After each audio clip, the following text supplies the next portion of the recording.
Hello everyone, this is Abu Snehi और आज हम 14 दिसंबर के द हिंदू न्यूज़पेपर का एनालिसिस देखेंगे, जिसमें प्रीलिम्स एंड मेंस के लिए जितने भी इंपॉर्टेंट करंट अफेयर्स हैं उनको समझेंगे और उनको इंटीग्रेट करेंगे हमारी प्रिपरेशन के अंदर। अगर आपको वीडियो अच्छा लगे तो प्लीज़ लाइक करिएगा एंड रेगुलर वीडियोस के लिए विद्यार्थी आईएएस के चैनल को सब्सक्राइब भी करें। तो स्टार्ट करते हैं पहली न्यूज़ से। ऑपोजिशन सीक्स हाई कोर्ट जजेस इम्पीचमेंट। तो ये एक पर्टिकुलर न्यूज़ है जिसमें जो हाई कोर्ट जज हैं इलाहाबाद हाई कोर्ट के, उन्होंने कुछ कंट्रोवर्शियल स्टेटमेंट दिया था एंड उस पर डेफिनेटली बहुत ज़्यादा पॉलिटिकल डिबेट हो रही है, जिस पे बहुत सारे लोग ये डिमांड कर रहे हैं कि जो हाई कोर्ट जज हैं उनको इम्पीच कर दिया जाए।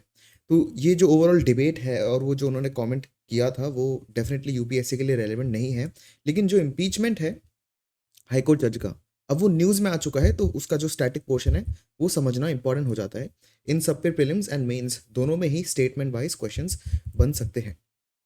तो हाई कोर्ट जज जो है वो डेफिनेटली एक कॉन्स्टिट्यूशनल पोस्ट है, उनका कॉन्स्टिट्यूशन में मेंशन है एंड हाई कोर्ट जज के रिमूवल के प्रोसेस को ही हम क्या कहते हैं, इम्पीचमेंट कहते हैं।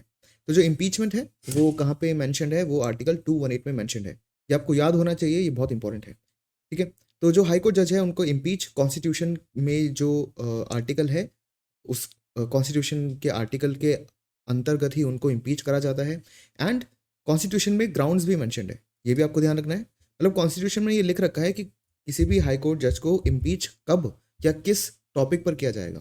तो दो ग्राउंड्स यहाँ पे मेंशन्ड है, प्रूवन मिसबिहेवियर एंड इनकेपेसिटी।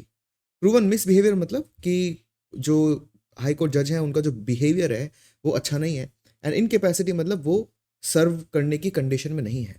इन दोनों केसेस में जो इम्पीचमेंट प्रोसीजर है वो चालू किया जा सकता है, लेकिन ये टर्म्स देख के ही आपको एक चीज़ क्लियर हो गई कि ये बहुत वेग है।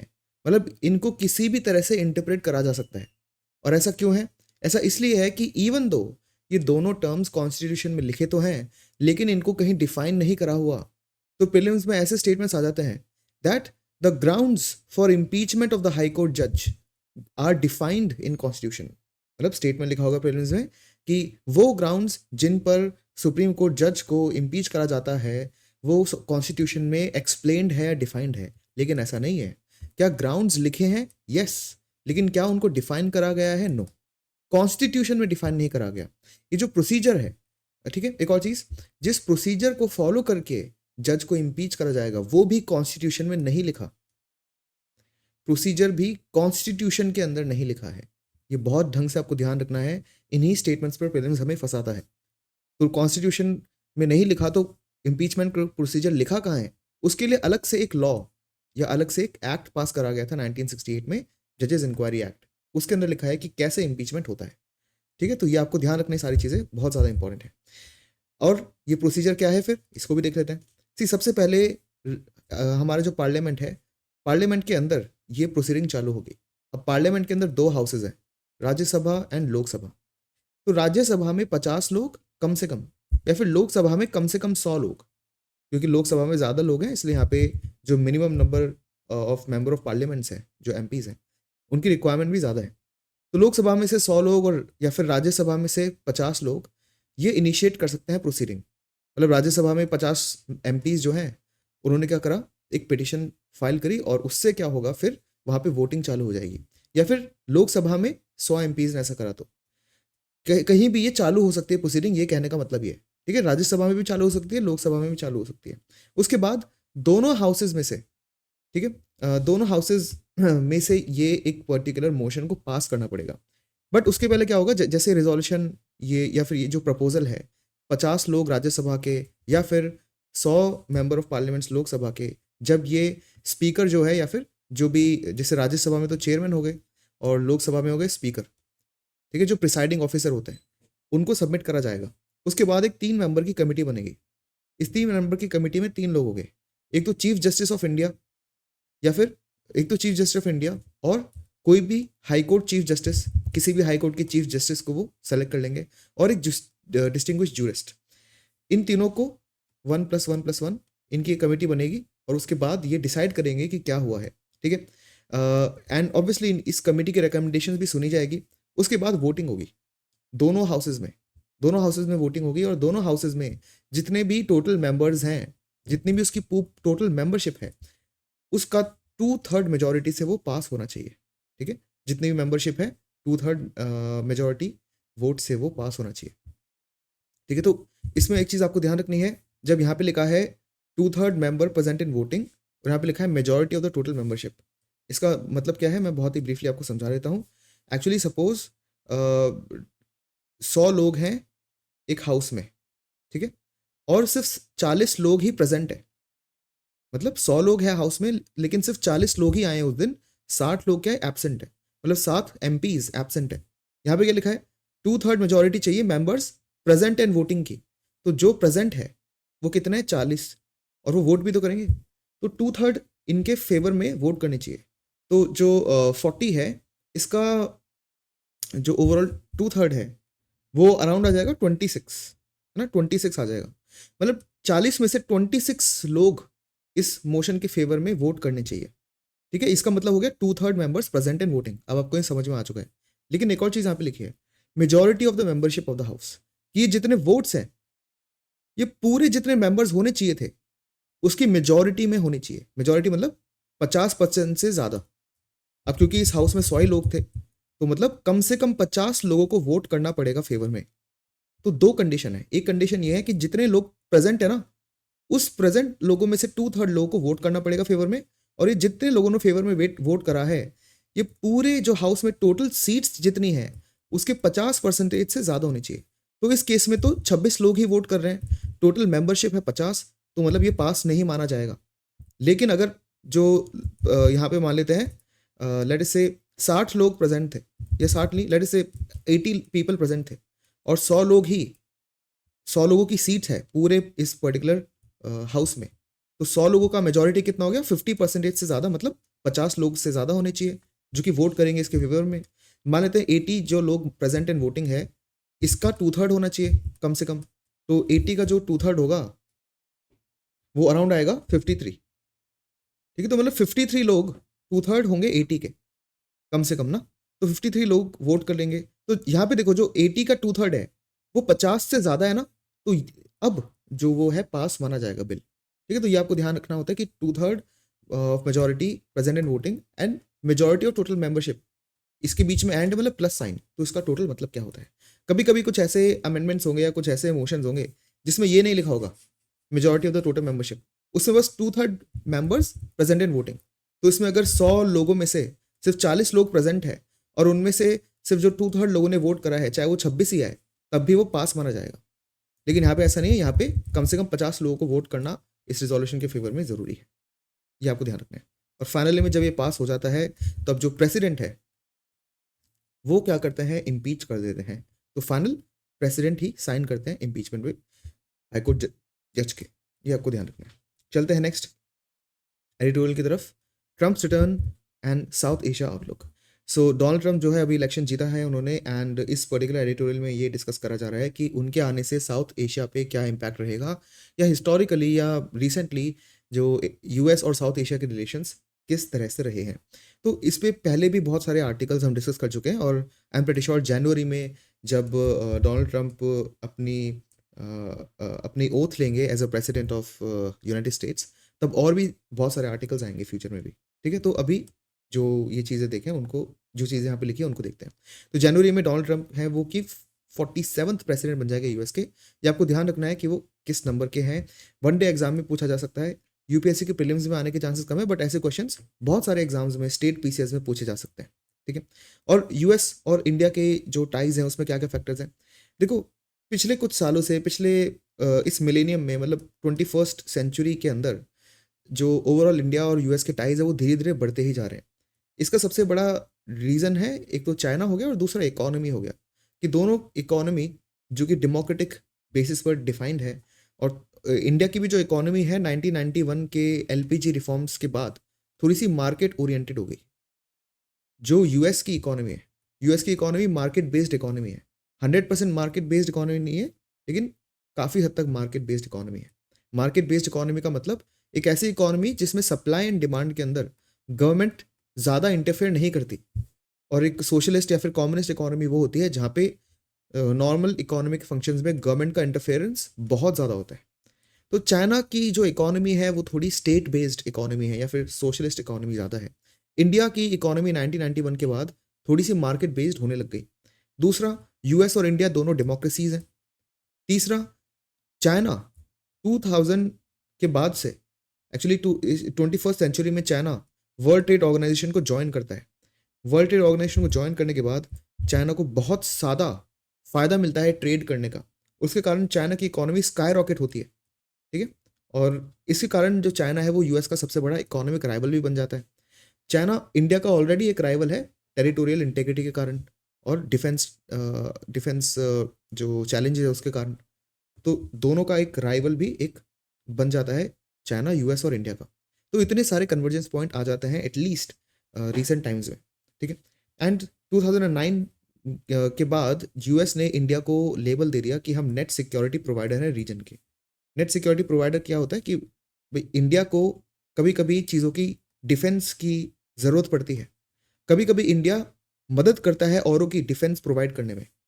तो जितनी हमने मदद ली उससे ज़्यादा हमने मदद प्रोवाइड करी है, इसलिए नेट हम सिक्योरिटी प्रोवाइडर बन चुके हैं इस रीजन के अंदर। 2009 से ही यूएस ने हमें ये लेबल दे रखा है। उसके बाद बाइडेन एडमिनिस्ट्रेशन के अंदर भी जो ओवरऑल आउटलुक है वो कंटिन्यू यही रहा। इनफैक्ट इंडिया ने जो रशिया के साथ बहुत सारा इकोनॉमिक ट्रेड करा, इवन दो रशिया ने यूक्रेन में इन्वेड कर दिया था और बहुत सारी कंट्रीज़ ने रशिया के ऊपर सैंक्शंस लगा दिए थे, इंडिया ने रशिया के साथ जो अपना एटलीस्ट पेट्रोलियम या ऑयल का जो ट्रेड है वो चालू रखा और उस पर जो यूएस गवर्नमेंट है उन्होंने इंडिया को रोका नहीं।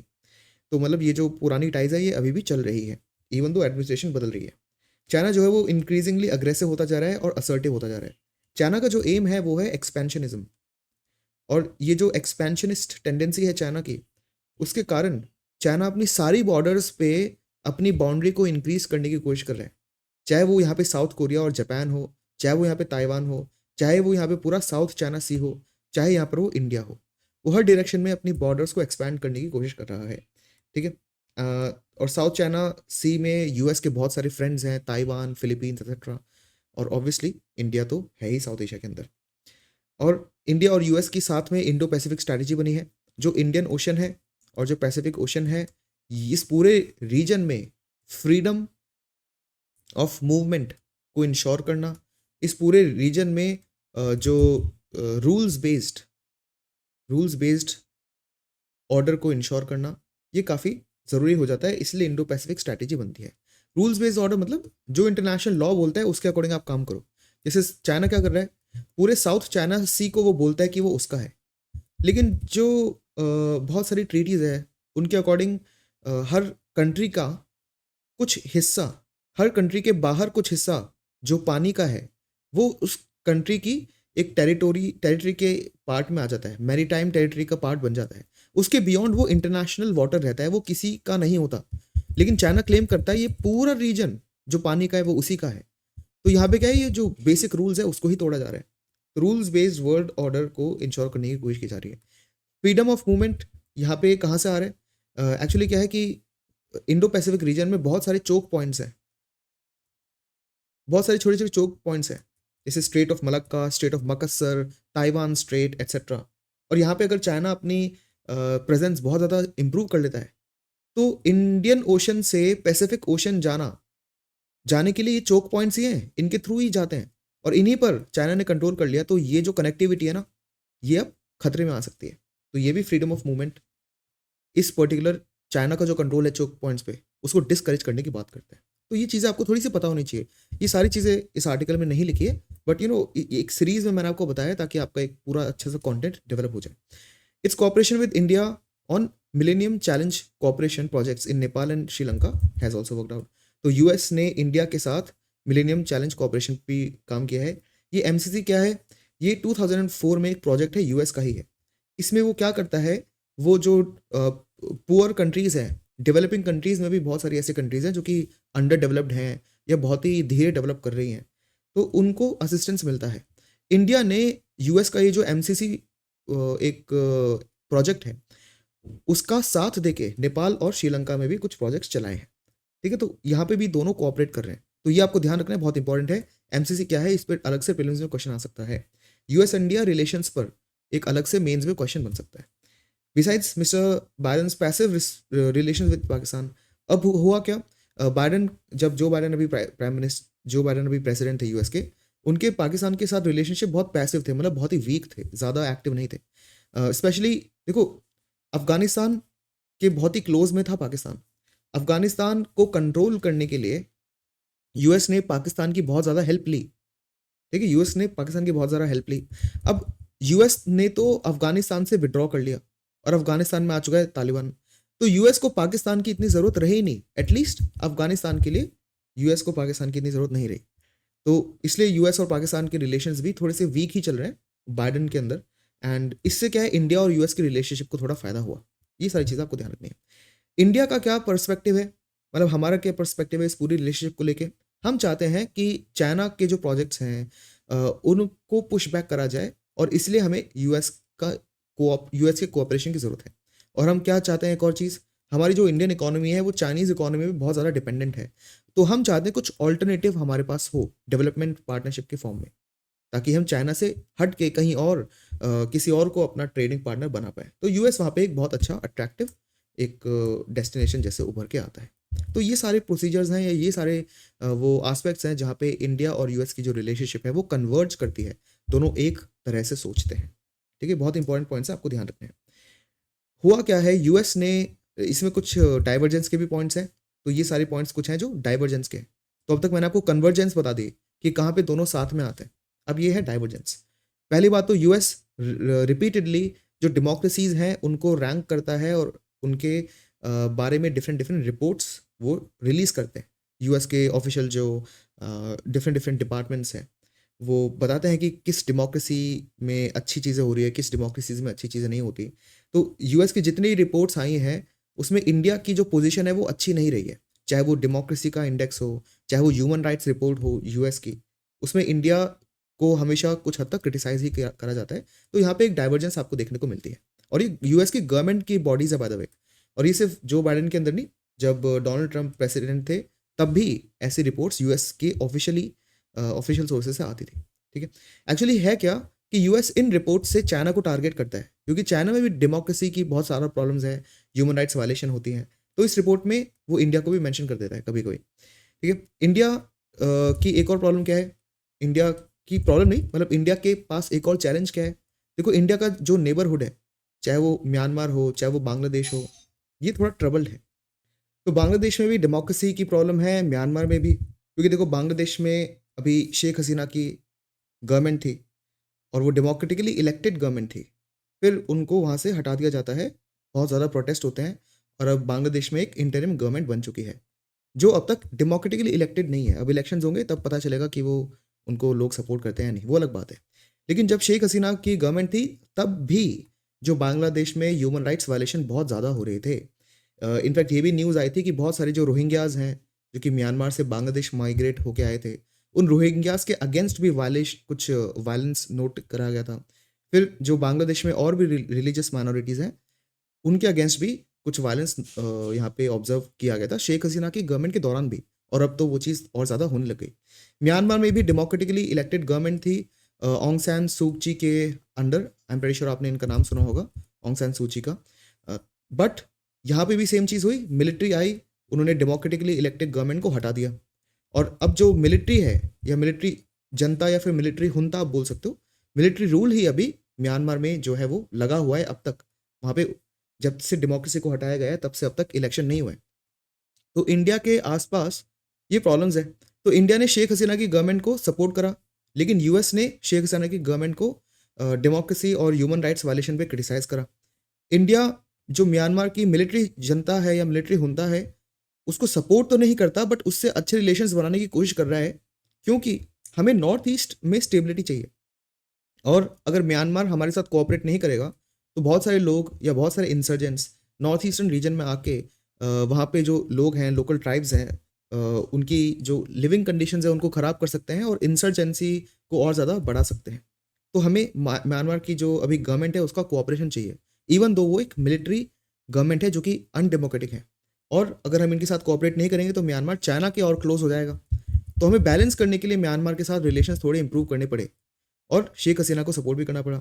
और ऑब्वियसली क्योंकि म्यांमार की जो मिलिट्री हुंता है, ये कोई डेमोक्रेटिकली इलेक्टेड तो गवर्नमेंट है नहीं, इसके कारण जो यूएस है वो इसको भी अपोज कर रहे हैं।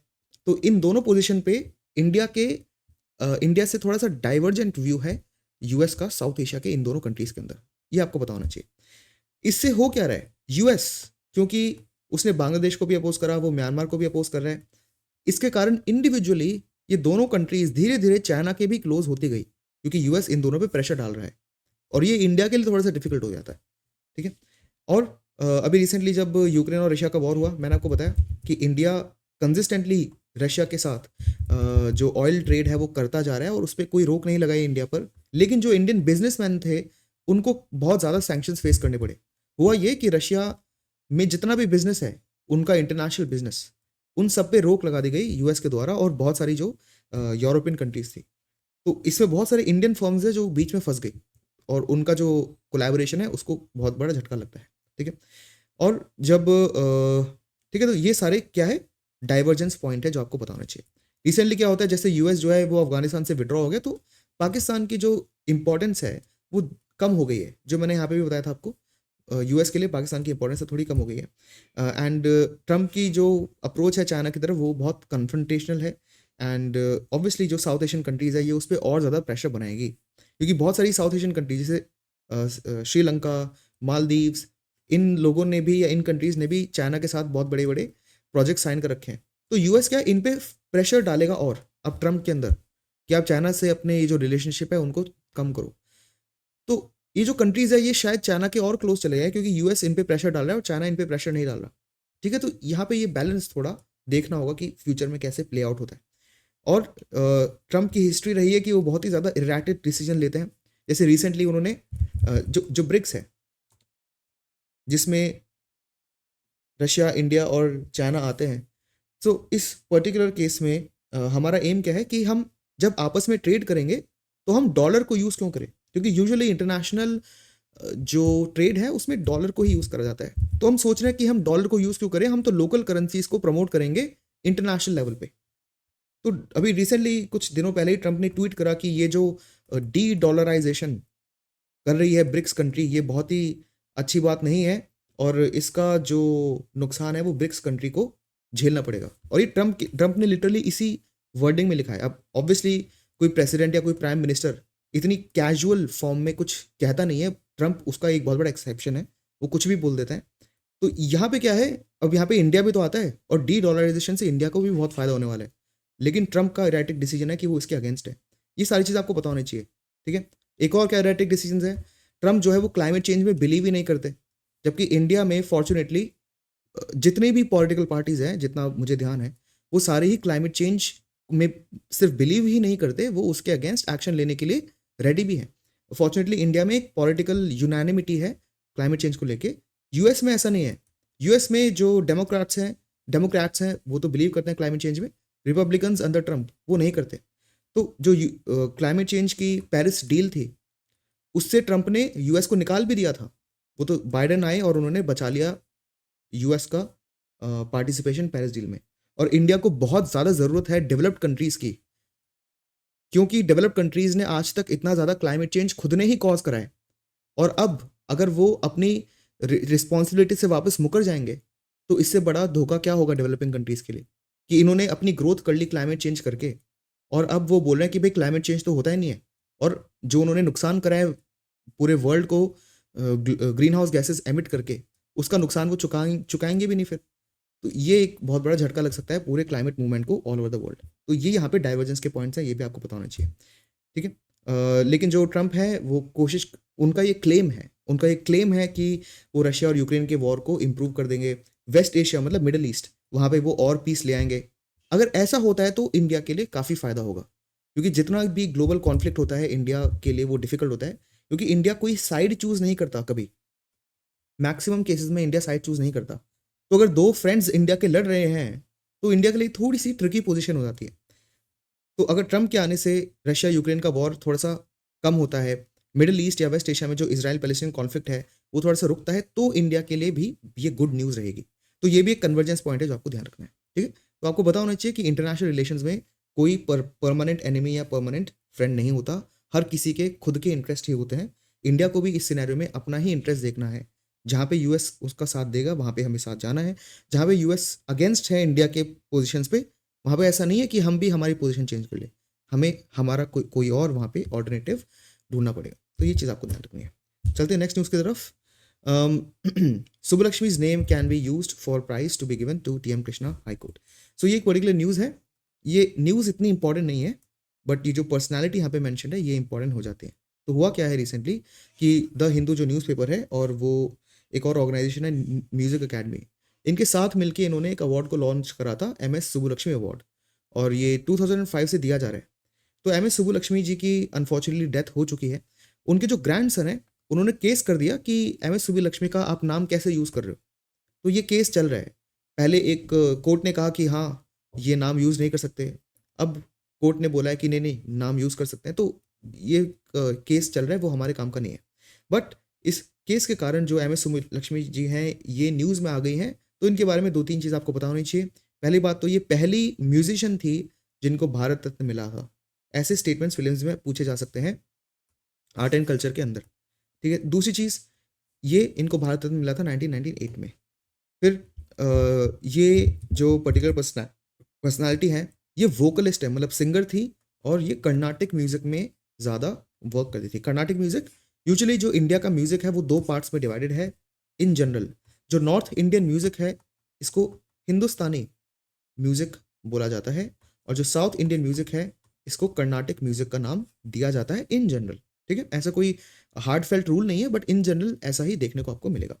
दोनों में बेसिक डिफरेंस ये है कि हिंदुस्तानी म्यूज़िक में जो वोकल्स हैं उस पे थोड़ा ज़्यादा फोकस किया जाता है।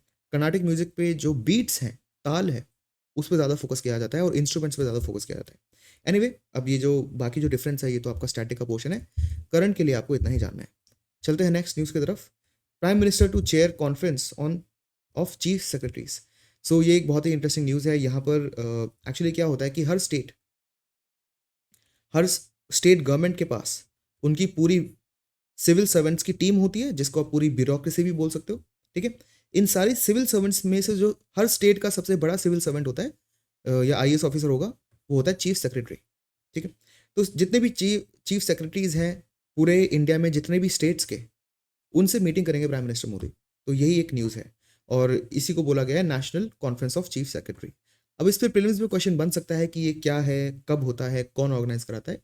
इतना ही आपको जानना है कि यूजुअली ये 3 दिन की एक कॉन्फ्रेंस होती है, 2022 से ही चालू हुई है। ऐसे प्रीलिम्स में क्वेश्चन वो स्टेटमेंट के फॉर्म में बना सकते हैं कि ये कब से चालू हुई है, या फिर वो लिख के दे देंगे स्टेटमेंट में कि ये 2016 से चल रही है। ऐसा नहीं है, ये 2022 से ही चालू हुई है। इसमें ऑब्वियसली स्टेट्स के साथ पार्टनरशिप को इम्प्रूव करा जाता है, क्योंकि जो सेंटर के जो एग्जीक्यूटिव के हेड है, बेसिकली जो गवर्नमेंट के हेड है प्राइम मिनिस्टर, वो मीट कर रहे हैं सारे चीफ सेक्रेटरीज के, जो कि डिफरेंट डिफरेंट स्टेट्स को रिप्रेजेंट कर रहे हैं, ठीक है? डिफरेंट डिफरेंट स्टेट्स को वो रिप्रेजेंट कर रहे हैं। तो इससे क्या है, सेंटर और स्टेट का जो कोऑपरेशन है वो इम्प्रूव होगा, और ओवरऑल जो फेडरलिज्म इंडिया का जो प्रिंसिपल है उसमें भी इम्प्रूवमेंट देखने को शायद मिले। ये जो पूरा इवेंट है ये नीति आयोग ऑर्गेनाइज कराता है। इन सारे पॉइंट्स पे एक अच्छा सा प्रीलिम्स में क्वेश्चन बन सकता है। चलते हैं नेक्स्ट न्यूज़ की तरफ। 30 people round per hour in 2021 says WHO। तो ये जो डेटा है आपके बहुत ही लाइक स्पेसिफिक जगह ही काम आएगा, लेकिन यहाँ पे ये जो चीज़ें लिखी हैं इन पे क्वेश्चंस बन सकता है 2-3 चीज़ों पे। पहली बात, ड्राउनिंग प्रिवेंशन पर एक रिपोर्ट रिलीज की गई है, और ये वर्ल्ड में पहली बार ऐसा कुछ किया गया है कि ओवरऑल जितने लोग ड्राउन होते हैं और ड्राउनिंग प्रिवेंशन का जो प्रोसीजर है उस पर पहली बार एक ग्लोबल लेवल पे एक स्टेटस रिपोर्ट रिलीज करी गई है। इसको किसने रिलीज करा है? इसको रिलीज करा है WHO ने। ये आपको ध्यान रखना है, क्योंकि ये वर्ल्ड हेल्थ ऑर्गेनाइजेशन ने इसको करा है। अब प्रीलिम्स में स्टेटमेंट आ जाएगा कि इसको किसने रिलीज करा है, तो वहाँ पे लिखा होगा WMO, वर्ल्ड मेट्रोलॉजिकल ऑर्गेनाइजेशन। अब ये जो ऑर्गेनाइजेशन है ये इसी चीज़ की बात करती है, डिफरेंट डिफरेंट डिजास्टर्स की। तो आप वहाँ पे कंफ्यूज ना हो जाओ, तो आपको ध्यान रखना है WHO ने रिलीज करी है, ठीक है? और ये क्या बोल रहे हैं, ये डेटा आपको ध्यान रखने की जरूरत नहीं है, लेकिन ये आपको याद रखना है कि ऑलमोस्ट हर घंटे 30 people they die of drowning. ये आपको पता होना चाहिए। अब इस डेटा का यूज़ आप कहाँ करोगे, वो बहुत ही स्पेसिफिक फॉर्म में ही होगा, इसका यूज़ बहुत कम है। आप ऐसे में इसको कर सकते हो, या फिर अगर कोई स्पेसिफिक मेंस में क्वेश्चन आए अर्बन फ्लड्स को लेके, तब आप इसको रैंडमली यूज़ कर सकते हो। लेकिन फिर भी आपको पता होना चाहिए कि हर घंटे इस रिपोर्ट के अकॉर्डिंग 30 लोग जो है वो ड्राउन हो जाते हैं वर्ल्ड में, ठीक है। एक और अब इस आर्टिकल में चीज़ मेंशन है जिस पे अलग से प्रीलिम्स में क्वेश्चन बन सकता है। देखो WHO का जो साउथ ईस्ट एशियन रीजन है, इसमें इंडिया आता है। यूजुअली जब आप ग्लोबल रीजन की बात करते हो तो इंडिया को आप साउथ एशिया में काउंट करते हो, और साउथ ईस्ट एशिया में आप इंडिया को काउंट नहीं करते हो। वहाँ पे आप Myanmar, Thailand, Singapore, Brunei, Indonesia, Malaysia, इनको काउंट करते हो, ठीक है। लेकिन WHO का साउथ ईस्ट एशियन रीजन में इंडिया इंक्लूडेड है, तो ये आपको ध्यान रखना है, क्योंकि प्रीलिम्स में ऐसे ही ट्रिकी स्टेटमेंट्स आ जाते हैं कि WHO के साउथ ईस्ट एशियन रीजन में इंडिया नहीं है, ये लिखा होगा वहाँ पे, और आपको लगेगा हाँ साउथ ईस्ट एशिया में इंडिया तो आता नहीं है, वो आपका लॉजिक सही है, लेकिन फिर भी WHO के साउथ ईस्ट एशियन रीजन में इंडिया को डाल रखा है, ये आपको याद रखना है, ठीक है। बस इतना ही आपको ध्यान रखना है, यही न्यूज़ थी। Next, Swiss shock EFTA member lobs back India's MFN tax folly. बहुत ही इंटरेस्टिंग और बहुत ही बड़ी न्यूज़ है एक तरह से। यहाँ पे स्विट्जरलैंड ने इंडिया को एक बहुत बड़ा शॉक दिया है। अब ये शॉक क्या है मैं आपको बहुत ही ब्रीफली यहाँ पे समझा देता हूँ कि हुआ क्या है। एक्चुअली होता क्या है, देखो वर्ल्ड ट्रेड ऑर्गेनाइजेशन जो है, वर्ल्ड ट्रेड ऑर्गेनाइजेशन एक ऐसे ऑर्गेनाइजेशन है जिसका एम है कि पूरे वर्ल्ड में जो ट्रेड है वो इंक्रीज हो और वो बहुत ज़्यादा स्मूथ हो और वो बहुत ज़्यादा बड़े अच्छे से चले। तो WTO के अकॉर्डिंग क्या होना चाहिए कि हर कंट्री एक दूसरे से जम के ट्रेड करे इंटरनेशनल, और एक दूसरे के अगेंस्ट जितने भी टैक्स हैं, जितने भी टैरिफ हैं, है ना, इनको कम से कम रखा जाए, इनको मिनिमम रखा जाए, ठीक है। ये तो काफ़ी ऑब्वियस है ना कि जब इंटरनेशनल ट्रेड हम बढ़ाने की बात कर रहे हैं तो वो कैसे होगा, जब कंट्रीज एक दूसरे पे जो इंपोर्ट एक्सपोर्ट का टैक्स लगाती है, टैरिफ लगाती है, वो कम से कम रखेगी, तभी तो वर्ल्ड ट्रेड अच्छे से होगा। ये तो बहुत ही सिंपल चीज़ है। तो WTO का एम यही है कि वो ऐसी चीज़ों को प्रमोट करे। फाइन। जब WTO नहीं था उससे पहले क्या होता था, ये एक क्वेश्चन आएगा। WTO से पहले क्या था? WTO से पहले ये था कि मान लेते हैं कंट्री ए है और इसके अलावा मान लेते हैं 100 और कंट्रीज हैं। इन 100 कंट्रीज में से जो कंट्री ए है ना, उसकी 10 कंट्रीज अच्छी सी फ्रेंड्स थी, ठीक है। कंट्री ए की इन 100 में से सिर्फ 10 कंट्रीज ही थी जो कि काफी अच्छी फ्रेंड थी। तो जब कंट्री ए इन 10 कंट्री के साथ ट्रेड करता था तब इनको बहुत ज्यादा फेवर्स देता था, बहुत ज्यादा फेवर्स देता था। इनसे टैक्स कम चार्ज करेगा इंपोर्ट और एक्सपोर्ट पे, टैरिफ कम लगाएगा और इनके साथ बहुत ज्यादा ट्रीटी भी साइन कर लेगा। तो मतलब इनको फेवर बहुत ज्यादा देता था। तो इनको इस कंट्री ए ने इन 10 कंट्रीज को क्या करा, अपनी फेवर्ड नेशन की लिस्ट में डाल दिया। अब ये भी काफी कॉमन सेंस है, ठीक है, क्योंकि कंट्री ए इन 10 कंट्रीज को प्रेफर करता है, उनको वो फेवर करता है, तो कंट्री ने ना एक लिस्ट बनाई मोस्ट फेवर्ड नेशन की, और उसमें इन 10 कंट्रीज का नाम डाल दिया, और बाकी जो बची 90 कंट्रीज है 100 में से, उन पे वो अच्छे खासे टैक्स वगैरह लगाएगा। जब WTO आया, WTO ने बोला कि ऐसा नहीं होगा। अब जो भी WTO के मेंबर्स हैं, WTO के जितने भी मेंबर्स हैं, अब उनको क्या करना पड़ेगा, वो सिर्फ ऐसे पिक एंड चूज नहीं कर सकते कि जो 10 कंट्रीज हैं इन्हीं को मैं MFN या फिर मोस्ट फेवर्ड नेशन का स्टैंप लगा के इनको बेनिफिट दूंगा। नहीं, आपको सारी 100 की 100 कंट्रीज को, एटलीस्ट जितने भी मेंबर्स हैं WTO के, उन सारी कंट्रीज को मोस्ट फेवर्ड नेशन के तरह से ट्रीट करना होगा।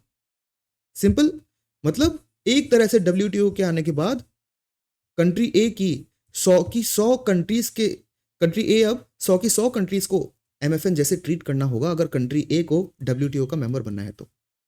सिंपल, तो यही है। अब मैं आपको उल्टा समझाता कि WTO का मोस्ट फेवर्ड नेशन का ये जो कॉन्सेप्ट है ये क्या है, इसमें ना हर कंट्री को मोस्ट फेवर्ड नेशन जैसे ट्रीट करना है, तो आप कंफ्यूज हो जाते कि हर कंट्री मोस्ट फेवर्ड नेशन कैसे बन सकती है। तो पहले क्या था, इससे समझ में आपको कि पहले सिर्फ 2-3 कंट्रीज ही दोस्त होती थी, उन्हीं को मोस्ट फेवर्ड नेशन का टारगेट दिया जाता था, उन्हीं के साथ अच्छे से ट्रेड करा जाता था, और बाकी सारी कंट्रीज पे ज़्यादा टैक्स, कस्टम ड्यूटी वगैरह लगा दी जाती थी। WTO ने बोला नहीं, आपको सारी मेंबर कंट्रीज को मोस्ट फेवर्ड नेशंस वाले बेनिफिट देने ही हैं, ठीक है। तो ये WTO ने करा था, और WTO के 166 मेंबर कंट्रीज हैं, तो ये है। अब आपके दिमाग में एक और क्वेश्चन आएगा कि देखो जो यूनाइटेड नेशंस है, यूनाइटेड नेशंस में तो 193 या फिर 195 कंट्रीज आती हैं, टेक्निकली 193 है बट 2 ऑब्जर्वर स्टेट्स हैं। तो WTO में तो कम कंट्रीज है थोड़ी सी, तो ये जो बची हुई 30 कंट्रीज हैं, अगर इनके साथ ट्रेड करेंगे तो तो सिंपल है, अगर आपको 166 कंट्रीज के साथ ट्रेड करना है तो आपको उनको एमएफएन का ये जो टाइटल है ये देना पड़ेगा। लेकिन ये जो 30 कंट्रीज बचती हैं, इनको एमएफएन का टाइटल देने की जरूरत नहीं है। आप इन पे टैक्स वगैरह लगा सकते हो क्योंकि ये डब्ल्यूटीओ के मेंबर्स नहीं है। सिंपल। स्विट्जरलैंड ने क्या करा है, अब डब्ल्यूटीओ आ गए ना, तो जितने भी कंट्रीज हैं डब्ल्यूटीओ की मेंबर्स 166, उन्होंने सब ने एक दूसरे को आपस में एमएफएन का स्टेटस दे रखा है। पहले तो वो 2-3 कंट्रीज को देते थे, डब्ल्यूटीओ का मेंबर बनने के बाद सारे मेंबर्स को एमएफएन का स्टेटस मिल गया। मतलब ये कंट्रीज आपस में कम से कम एक दूसरे से टैक्स टैरिफ चार्ज करेंगी। सिंपल।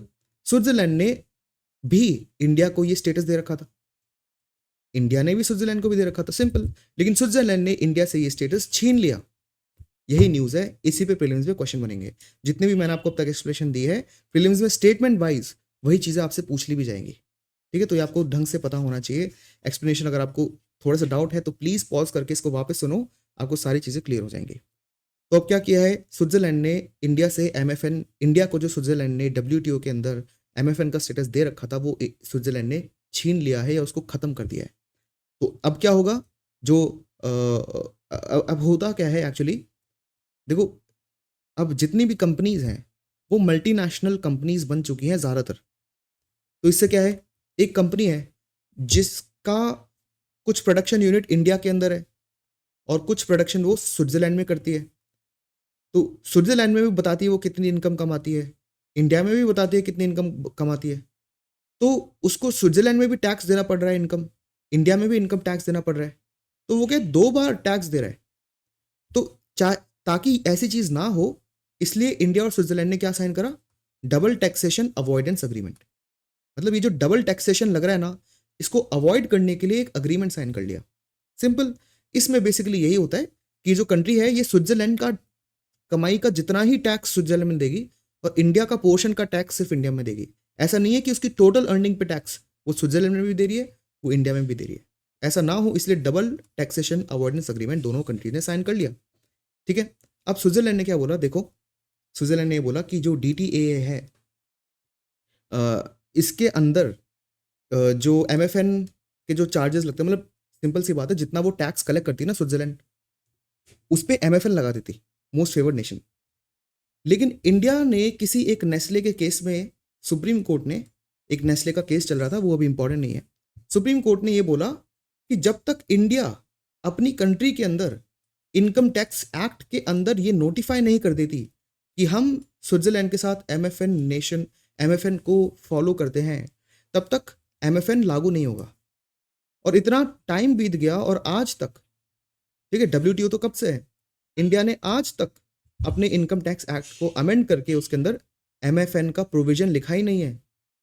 तो स्विट्जरलैंड ने बोला कि भाई आप कमिट ही नहीं करना चाहते, क्योंकि लिखा नहीं है। क्यों? क्योंकि इंडिया की कंपनीज को तो स्विट्जरलैंड का एमएफएन का फायदा मिल रहा है। इंडिया को भी स्विट्जरलैंड की कंपनीज को एमएफएन का फायदा देना पड़ रहा है। मतलब इंडिया भी स्विट्जरलैंड की कंपनी से कम टैक्स ही चार्ज कर रहा है। लेकिन इंडिया ना ये कमिट नहीं करना चाहता, क्योंकि देखो जो डेवलप्ड कंट्रीज हैं वो तो डेवलप्ड कंट्रीज हैं और उनके पास तो प्रोडक्ट्स भर भर के पड़े हैं, वो तो बहुत जल्दी से बहुत ज़्यादा प्रोडक्शन भी कर सकती हैं। लेकिन इंडिया ने अगर ये अपने लॉ के अंदर लाके इसको कमिट कर दिया ये एमएफएन का प्रिंसिपल, तो क्या होगा, वो हमें अब लीगली बाइंडिंग हो जाएंगे हम उसको फॉलो करने के लिए। अभी हम कुछ कंपनीज पे लगा देते हैं, कुछ कंपनीज से हटा देते हैं, ताकि हम थोड़ी सी सोवरेनिटी यहाँ पे रखना चाहते हैं। एज अ डेवलपिंग कंट्रीज के पास ये सोवरेनिटी होनी चाहिए कि भाई हम डेवलप्ड कंट्रीज के साथ 100% ऑल इन नहीं हो सकते, क्योंकि उनके प्रोडक्ट्स हमारे मार्केट को फ्लड कर देंगे। तो फिर जो हमारे लोग प्रोड्यूस कर रहे हैं सेम प्रोडक्ट, उनका क्या होगा? इसलिए हमने स्विट्जरलैंड को कंप्लीटली एमएफएन नहीं दिया है, और इसलिए हमने हमारे इनकम टैक्स एक्ट के अंदर, हमारे लॉ के अंदर एमएफएन को नहीं लिखा है। क्योंकि अगर एक बार हमने हमारे एक्ट के अंदर ही एमएफएन लिख दिया तो फिर हम लीगली बाइंड हो जाएंगे एमएफएन देने से। फिर हम ना ऐसे पिक एंड चूज नहीं कर पाएंगे कि किसको देना है और किसको नहीं देना। इसलिए स्विट्जरलैंड ने बोला, अच्छा आपने अपने इनकम टैक्स एक्ट में एमएफएन का स्टेटस इंक्लूड कराया नहीं, तो हम भी क्यों दें आपको एमएफएन। तो स्विट्जरलैंड ने पूरा ही एमएफएन स्टेटस इंडिया से खत्म कर लिया। ये पूरी स्टोरी है। फाइन, प्लीज़ इसको एक बार फिर से रिवाइंड करो और ढंग से सुनो। आई गारंटी आपको ये सारी चीज़ें ढंग से समझ में आ जाएंगी। ये पूरी स्टोरी आपको पता होनी चाहिए। और यही चीज़ यहाँ पे लिखी है, जो डीटीए के अंदर एमएफएन ट्रीटमेंट था स्विट्जरलैंड ने उसको ख़त्म कर दिया है, ठीक है। और ये 2025 की जनवरी 1 से ये जो स्टेटस लिया गया है यहाँ से लागू हो जाएगा, क्योंकि इंडिया का जो सुप्रीम कोर्ट है उसने ही कहा था कि जो इनकम टैक्स एक्ट में अगर नहीं लिखा है तो MFN अपने आप ट्रिगर नहीं होता। स्विट्जरलैंड को लगा अच्छा इन्होंने तो इनकम टैक्स एक्ट में इंक्लूड ही नहीं करा, और जब तक इंक्लूड नहीं करेंगे MFN ट्रिगर नहीं होगा, तो हम क्यों बेनिफिट दे रहे हैं उनको, तो उन्होंने MFN का स्टेटस ले लिया। तो अभी जो 5% इंडियन कंपनीज पे करती थी स्विट्जरलैंड में, अब 10% पे करना पड़ेगा। वही चीज़ है, हायर टैक्स पे करना पड़ेगा, यही सारी चीज़ें। और जो WTO के 166 मेंबर्स हैं, और हाँ ये भी है, जो ये भी तो बताया था मैंने आपको कि WTO के जो बाहर कंट्रीज़ हैं उनको MFN जैसे ट्रीट करने की ज़रूरत नहीं है। एक चीज़ आपको ध्यान रखनी है कि पाकिस्तान, इंडिया ने रिसेंटली पाकिस्तान से जो 2019 इंडिया ने पाकिस्तान को MFN का स्टेटस दे रखा था, वो 2019 में हमने छीन लिया था। पाकिस्तान ने कभी इंडिया को MFN का स्टेटस दिया ही नहीं था आज तक। ये भी एक न्यूज़ इसके रिलेशन में आप याद रख लेना। चलते नेक्स्ट न्यूज़ की तरफ। Centre consistently hiked capex. ये फाइनेंस मिनिस्ट्री के जो मिनिस्टर ऑफ स्टेट हैं पंकज चौधरी जी, उन्होंने ये स्टेटमेंट दिया है कि जो गवर्नमेंट है वो धीरे धीरे करते हुए कैपिटल एक्सपेंडिचर को बढ़ा रही है। इसका मतलब क्या होता है केपेक्स का? केपेक्स का फुल फॉर्म हो गया कैपिटल एक्सपेंडिचर, ठीक है। अब कैपिटल एक्सपेंडिचर अलग से क्यों बोल रहा हूँ मैं? सिंपल सी बात है, अगर आप पैसा सारा फूड खरीदने में खर्च कर दो, और आपने फ़ोन खरीद लिया गेम्स खेलने के लिए, आपने टीवी खरीद लिया मूवीज़ देखने के लिए, तो आपके जो 1 लाख रुपए हैं उससे कोई एक्स्ट्रा पैसा नहीं बना, सारा आपने पैसा कंज्यूम कर लिया एक तरह से। लेकिन इसी 1 लाख रुपए को आप खुद ही खर्च करते फ़ोन खरीदने में जिससे आप पढ़ाई कर रहे हो, ठीक है। आप इससे लेट से एक छोटे से बिजनेस आइडिया को, बिजनेस प्रोडक्ट्स को, रॉ मटेरियल को खरीद लेते जिससे आप बिजनेस चला रहे हो। तो यहाँ पे आपने क्या करा? इन्वेस्ट उन चीज़ों में कर रहा है जिससे आप और पैसा बनाने वाले हो। तो इसी टाइप के एक्सपेंडिचर को कहते हैं कैपिटल एक्सपेंडिचर, ठीक है। तो गवर्नमेंट भी 2 टाइप के एक्सपेंडिचर करती है। एक टाइप का एक्सपेंडिचर में गवर्नमेंट जो चीज़ें चल रही है उनको वैसे ही चलाए रखने के लिए, उनको वैसे ही मेंटेन करने के लिए खर्चा करती है। दूसरा टाइप का गवर्नमेंट का खर्चा होता है जिसमें गवर्नमेंट न्यू एडिशनल चीज़ें ऐड करती जाती है जिससे इकोनॉमी को फायदा हो, उसको कहते हैं कैपिटल एक्सपेंडिचर। और जिस कंट्री में कैपिटल एक्सपेंडिचर का परसेंटेज ज़्यादा होगा, ऑब्वियसली वहाँ पे जो ग्रोथ रेट है वो भी बढ़ेगी फ्यूचर में। ऑब्वियसली ऐसा कोई गारंटी तो नहीं है, बट उसके चांसेस बढ़ जाते हैं। तो जो गवर्नमेंट हर साल कैपिटल एक्सपेंडिचर खर्चा करती है, वो 2021-22 के फाइनेंशियल ईयर में था 5 लाख करोड़। अब 24-25 के फाइनेंशियल ईयर में वो बढ़ के हो चुका है 11 लाख करोड़। तो ये दोनों फिगर आपको पता होने चाहिए। एक और चीज़ यहाँ पे वर्ड लिखा है कंसिस्टेंटली। फिल्म्स में ऐसे स्टेटमेंट्स बहुत आते हैं कि जो कैपिटल एक्सपेंडिचर है वो पिछले 5 साल में बढ़ गया है, लेकिन ग्रेजुअली बढ़ा है, कंसिस्टेंटली नहीं बढ़ा। ये लिखा होगा। कंसिस्टेंटली मतलब कि 5 लाख करोड़ था, फिर और बढ़ा बढ़ा बढ़ा बढ़ा और अब वो 11 लाख करोड़ हो गया। ग्रेजुअली बढ़ना लेकिन कंसिस्टेंटली नहीं बढ़ने का मतलब क्या होगा कि 5 लाख था, फिर 4 लाख हो गया, फिर इतना हो गया, फिर कम हुआ और फिर 11 लाख हो गया। तो यहाँ पे यहाँ से यहाँ तक तो वो बढ़ा ही है, लेकिन वो कंसिस्टेंटली नहीं बढ़ा, ऊपर नीचे जाके बढ़ा है। तो ऐसे जो टर्म्स लिखे होते हैं प्रीलिम्स में, इसको आपको ध्यान रखना है। केपेक्स हमारा कंसिस्टेंटली बढ़ा है, लेकिन एक चीज इस न्यूज में नहीं लिखी जो मैं आपको बता रहा हूँ कि जो ग्रोथ रेट है ना, परसेंटेज ग्रोथ रेट किसकी? केपेक्स की, वो कंसिस्टेंटली नहीं बढ़ी। मतलब केपेक्स तो कंसिस्टेंटली बढ़ा है, लेकिन ग्रोथ रेट जो है वो कंसिस्टेंटली नहीं बढ़ी। कभी ग्रोथ 4% थी, कभी 6% थी, कभी 3% थी। तो ग्रोथ रेट तो कंसिस्टेंटली नहीं बढ़ी, लेकिन जो एक्चुअल अमाउंट है वो कंसिस्टेंटली बढ़ा है। ये डिफरेंशिएशन भी आपको थोड़ा पता होना चाहिए। आज के एनालिसिस के लिए इतना ही। मिलते हैं नेक्स्ट एनालिसिस में, and have a good day.